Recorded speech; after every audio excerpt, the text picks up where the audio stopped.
Queen Camilla gave a rare public update on Kate Middleton's well-being during a visit to a farmer's market. She said the princess would be thrilled by all the kind well wishes and support. Hello. Oh, I shall send this off to Catherine.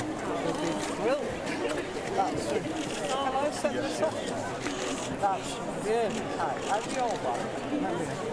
There we are. There we are.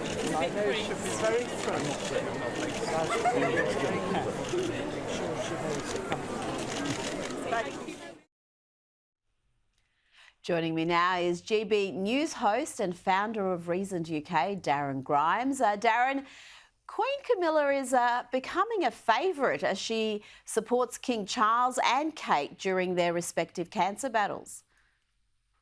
Absolutely, she definitely has. She's been a guiding light of that family. Even Prince William has had his struggles with her in the past. I don't think that's a secret as far as the royal court is concerned. But actually, they're closer than ever before. You know, Camilla has been working her socks off whilst the king and, of course, the Princess of Wales are out of action. And, you know, a good friend of mine told me an anecdote of when he was on a British Airways flight when Camilla, but back then was still Camilla Shand. And he said that she was the most down-to-earth, fun individual that he'd ever encountered on a flight, in a random flight like that. And I think she is just a very, very nice, genuine person. But she's been there at a time when I think the nation is feeling a really quite profound sense of sorrow towards Princess of Wales and King Charles. And the king, in his Easter message, he stressed an importance of acts of friendship, especially in a time of need, talking about, you know, the Easter message being one of hard times and finding light, renewal, hope in times of darkness. And I think actually that goes for the nation as well, not just the royal family. I really feel that, you know, amidst all the darkness, actually a ray of light's been brought about. And Kate's message, Rita, I think was really an important one that's given a lot of people a lot of hope and encouragement.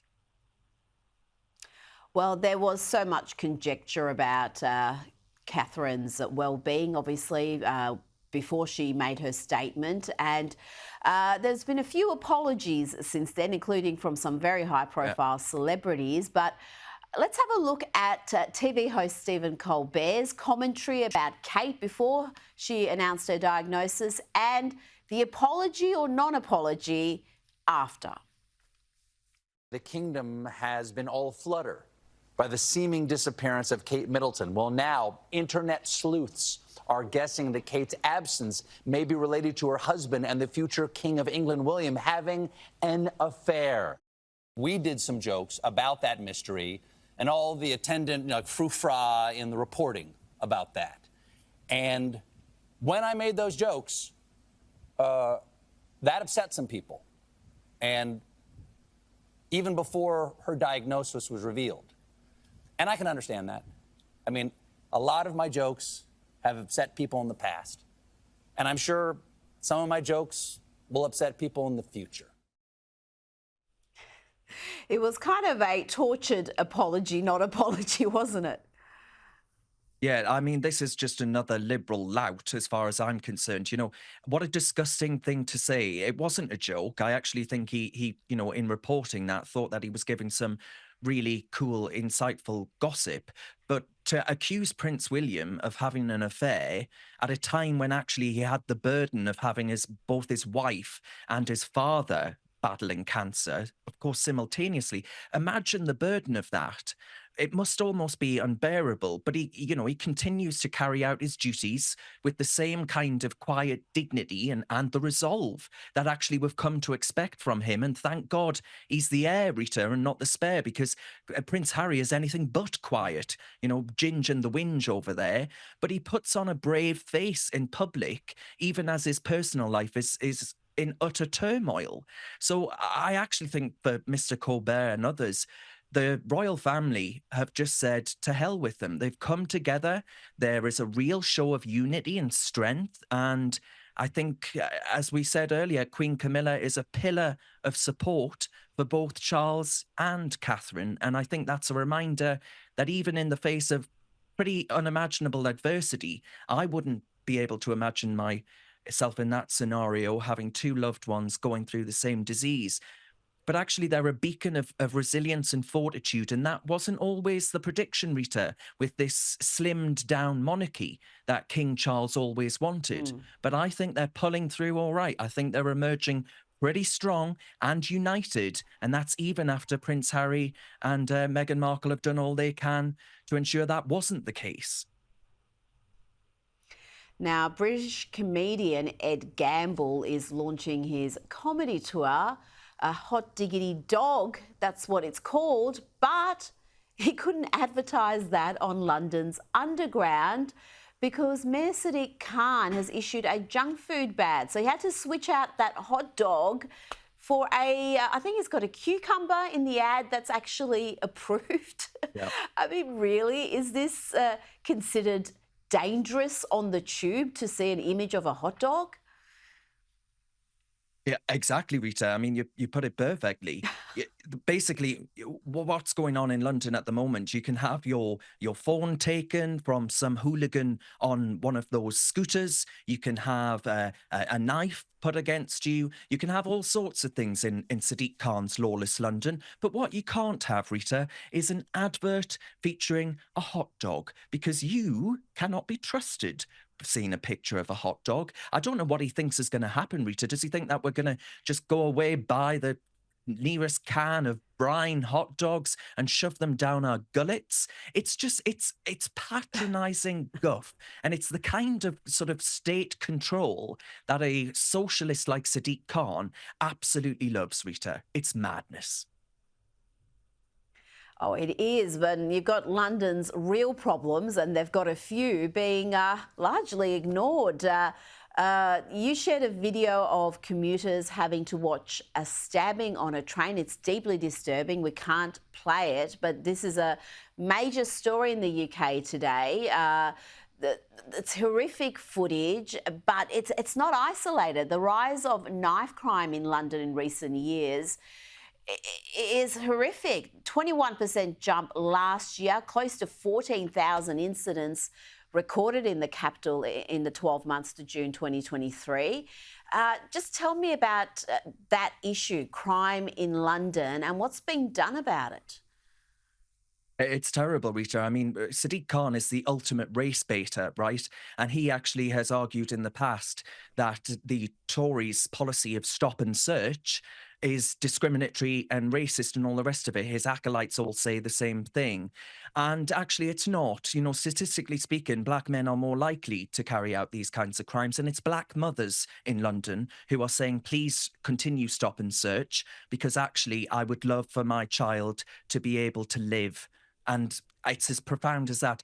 Sadiq Khan, today, after that, you describe it well. It's a horrific incident with a knife. It's one of these zombie blades. And Sadiq Khan has said in the past, he's quite clear that as far as he's concerned, London is a safe city. Now, I don't know about you, having seen that footage, Rita, but I don't think that's my idea of a safe city, where I think we're going to end up in a position where we need searches and detectors in underground stations. And, you know, given that story that we just mentioned there, a man stabbed in broad daylight on a train in London, Victoria, with passengers, you can see them, they're visibly shaken. You can hear it's audible. But they'll be pleased to know, Rita, I'm sure, that Mayor Khan has protected them from hot dogs when they do eventually arrive petrified at Victoria Station. And you just ask yourself, Rita, how come the police as well didn't immediately release the ID of the suspect? Because it's pretty easy to get a good idea from that clip of what the ethnicity, for one, of the suspect is. But once again, I fear it's accusations of racism that are preventing robust and efficient policing. And this is, as you've covered before, this is exactly what allowed the systemic rape of children to go on via primarily Pakistani men here in parts of this country. And it just depresses me to the core. I think the public now, Rita, in London especially, are just utterly desensitized to seeing such scenes as these. You know, to you, they look shocking, they look new, they look otherworldly, something from Hollywood. But actually today, in our capital, they're all too common. And it's Well, a it's grim. 21% Something has to jump change. and a 21% jump in a single year in knife crime in London, that is something to be concerned about. And Sadiq Khan just does not seem to be focused on this issue. He's got a lot of other areas that grab his interest. It's Now, just whackery and before you go, wokery over law and order.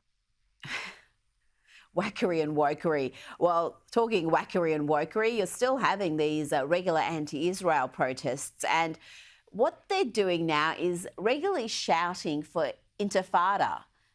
Let's have a look. Israel our Gaza! Israel the West Bank, long live the intifada! Intifada! Intifada! Intifada! Intifada! Intifada! Intifada! Intifada! Intifada! Intifada! Intifada! Intifada! Intifada! Intifada! Intifada! Intifada! Isn't that a call for violence? Don't you lock up people for producing offensive stickers? Why is that allowed to happen without really any sort of action? Exactly. You know, we put someone in prison for 2 years for posting downloadable stickers online that some people said were politically incorrect and all the rest of it. Yet we have this, what I can only describe, Rita, as a privileged prat. She probably identifies as they, them on our streets calling for intifada without actually knowing what it means. And I'll just give you an example. On our YouTube channel, Recent UK, we just did some street interviews with students and we asked them to sign a petition, Rita, supporting the Houthi rebels, the Houthi terrorists, and they're Hamas backing, gay killing Islamist scumbags, as you know, and they're firing at British and American ships. But guess what?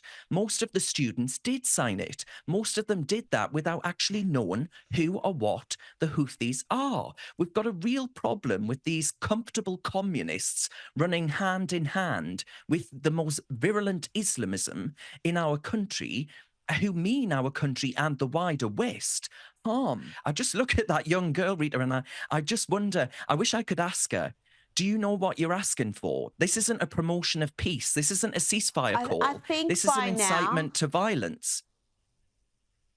Well, I think by now I was willing to cut them a little slack in the early days and say perhaps they're just ignorant and they don't know what they're shouting. But surely by now, when they're shouting intifada, shouting from the river to the sea, they know precisely what they're calling for. Darren Grimes, thank you so much for your time this evening.